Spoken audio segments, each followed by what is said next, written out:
Hi everyone, today we will talk about how to fix or how to solve the problem of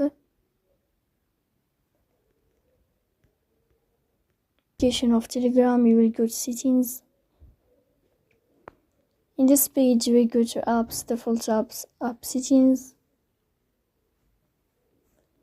On above you will search about Telegram and you will click here. Then this page of app info, you will click on first stop and you will click OK. Here you will enter to the window of storage.